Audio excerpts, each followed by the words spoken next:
With me is the European Union's envoy to India. Welcome to WION, sir.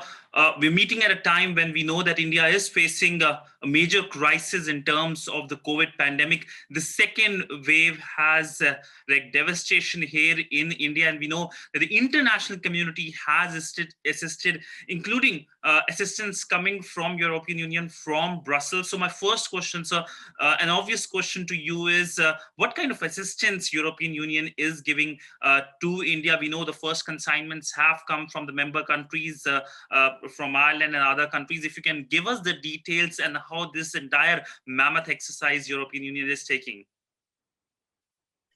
Yes, thank you for having me. Well, indeed, the European Union, as Team Europe, is coming together to offer its support to India at this difficult moment, just like India supported the rest of the world for the past few months, exporting vaccines worldwide. So there has been a conversation with the Indian authorities to see how best we can help. And as a result of this conversation, we have activated the EU Civil Protection Mechanism. It's a mechanism which ensures the rapid deployment of emergency support through a direct link to the national civil protection authorities of the 27 member states. So through this mechanism, we can coordinate. We can coordinate the response, and we can also help in logistics and transport. And I have to say the response has been very substantial indeed. Last night, as you said, we had deliveries from Romania and Ireland landing in Delhi. From Dublin, we had 700 oxygen concentrators being brought in, one oxygen generator and 365 ventilators. And from Bucharest, 80 oxygen concentrators and 75 oxygen cylinders. We expect on Sunday another plane to land from Belgium, bringing in 9,000 doses of the antiviral medicine remdesivir. And as we speak, I mean, other member states are joining it. So just to give you a rough idea, we expect from Luxembourg 58 ventilators, from Portugal 5,500 vials of remdesivir, from Sweden 120 ventilators, from France 8 oxygen generators, liquid oxygen, and 28 ventilators. From Italy, one oxygen generating plant, 20 ventilators. From Finland, 318 oxygen cylinders. From Austria, 5,500 vials of remdesivir, 238 oxygen cylinders, 1,900 oxygen cannulas. From Germany, the first consignment of oxygen concentrators has already arrived in Delhi, and we are waiting for more from Germany. And more support is also expected from other member states, from the Netherlands, from the Czech Republic, Estonia, Poland, and other member states. So as you can see, a very robust response from Team Europe, from the whole of the European Union, trying to extend some help. Mm-hmm. A very robust response have come from the European Union in a sense that everything is being delivered. India specifically needs oxygen, it needs cylinders, it needs tankers. If you can give us the details about specifically on oxygen, and also perhaps is any kind of support is being given by the European Union when it comes to vaccines as well? Because vaccination here in India is a mammoth task, and India is trying to get vaccines from many other countries as well.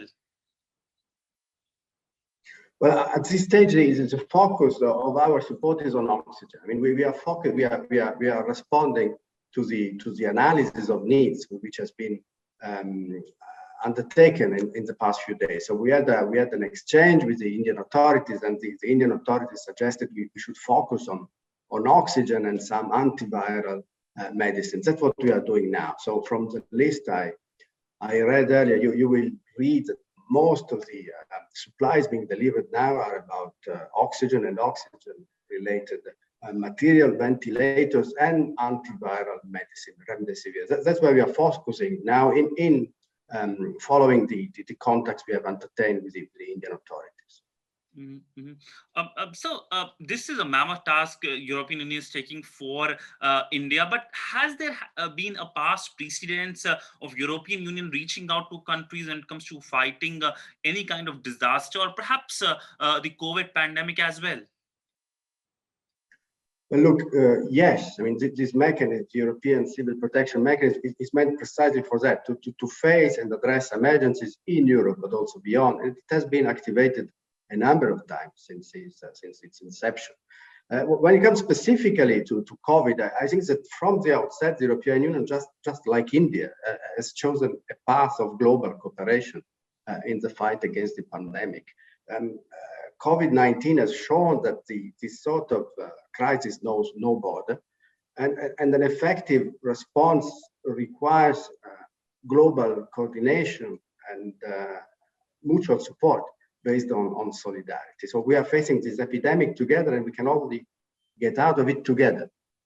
That's why we have launched a Team Europe approach. Also, when it comes to response to COVID, we have provided medical equipment and medicines to a number of partners around the world, particularly low-income countries in Africa, for a total of almost 38.5 billion euros on vaccines. On vaccines specifically, the European Union is committed to ensure that everyone who needs a vaccine gets it, irrespective of where he or she lives. So that's why the European Union and its member states have been, since the beginning, among the leading voices in the establishment of the COVAX facility. I'm sure you're familiar with COVAX. It's a facility set up in order to supply vaccines to those who need them.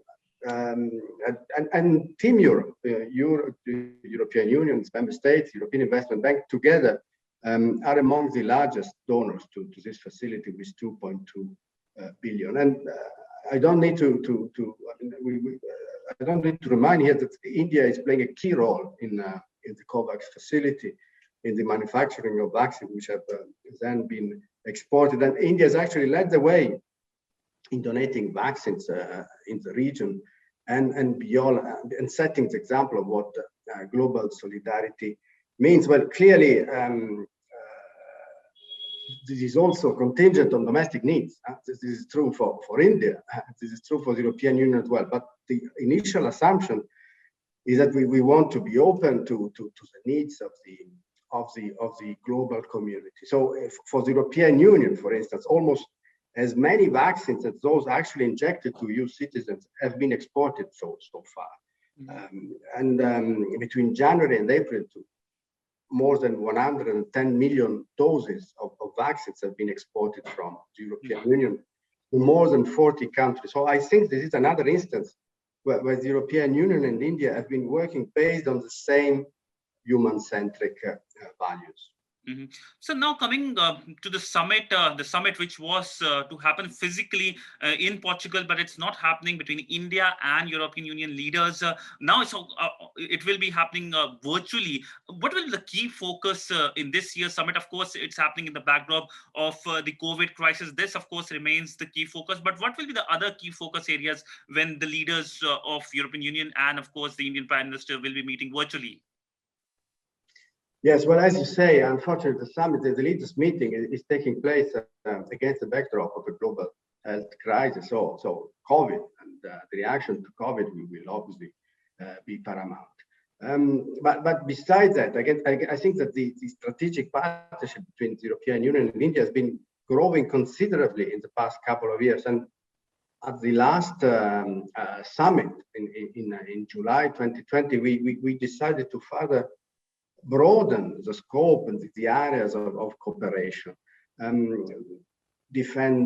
We want together to defend multilateralism. We want to combat climate change, to foster the greening of our economic models.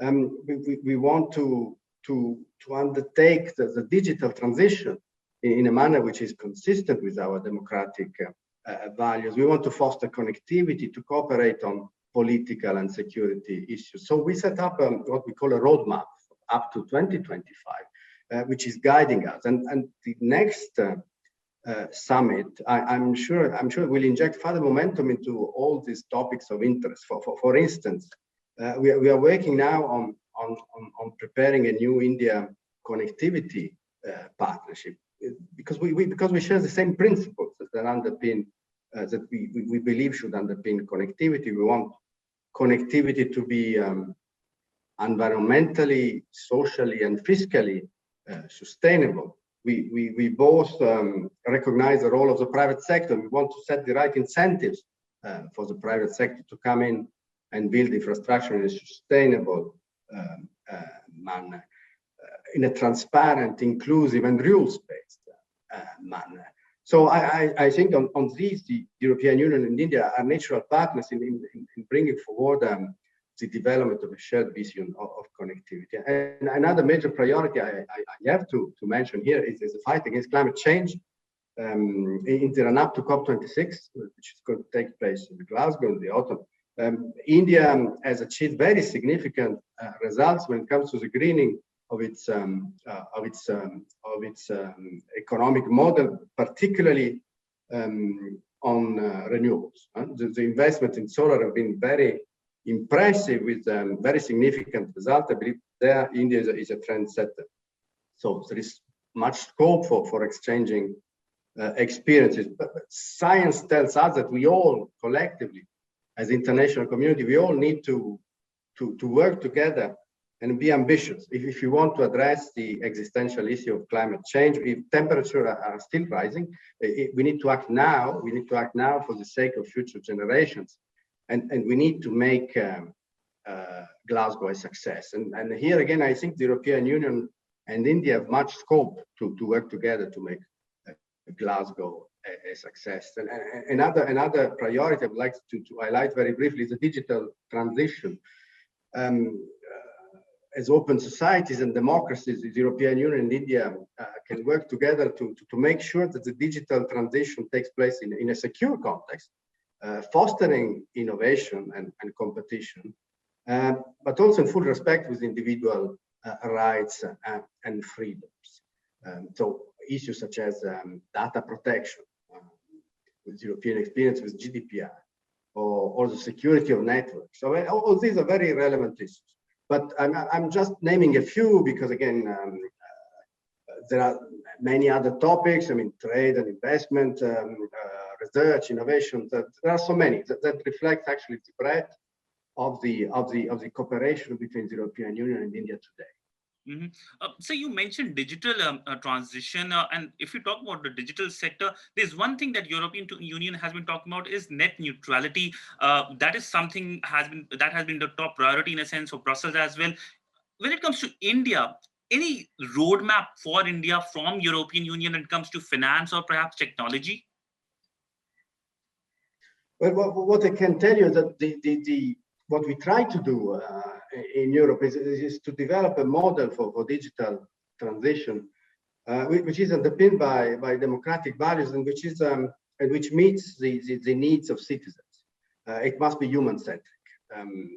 It's not about the large online platforms. It's not about simply the needs of the state and its authorities. It's mostly about the citizen and its needs. So that's why we are undertaking the digital transition, because we want to make the life of citizens easier, and we want to protect freedom of expression online and offline. I think that in this respect, the challenges that we face as European Union are very similar to the challenges that India faces. We are both democracies and open societies, so I believe that we are facing the same issues, and in all likelihood, I mean, we can work together also to foster convergence when it comes to the regulatory framework to emerge. So now coming to Indo-Pacific, you recently were in news when it comes to approving the Indo-Pacific guidelines. What does these guidelines mean for New Delhi when it comes to Brussels? How New Delhi fits into your guidelines?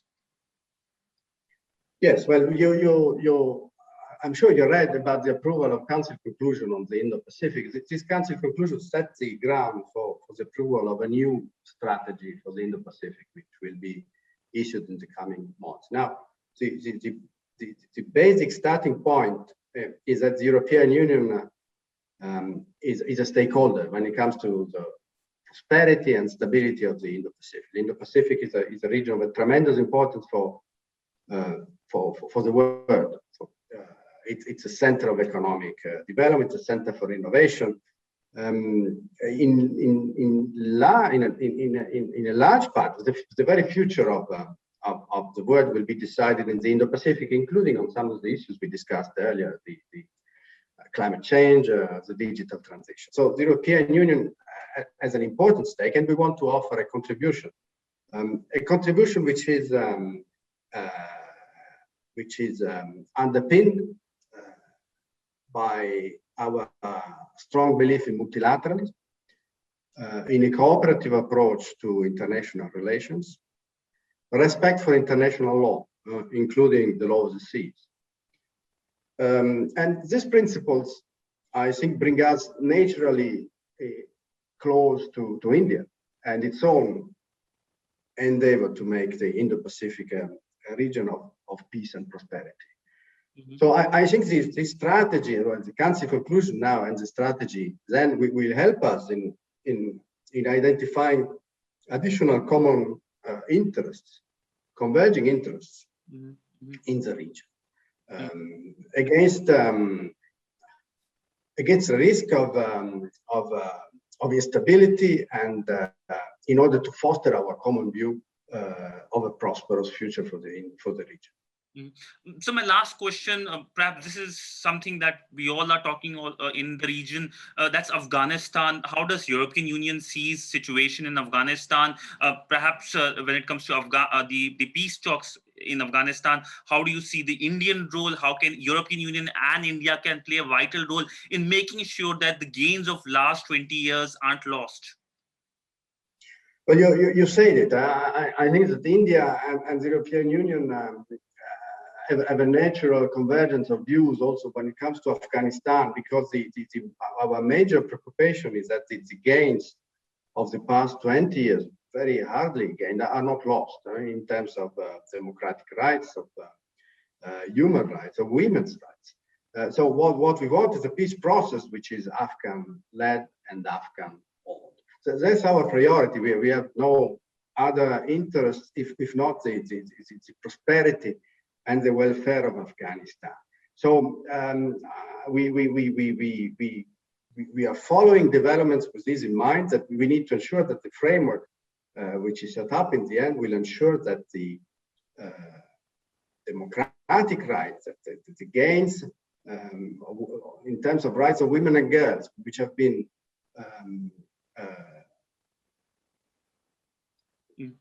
gained in the past few years, are preserved and are not lost.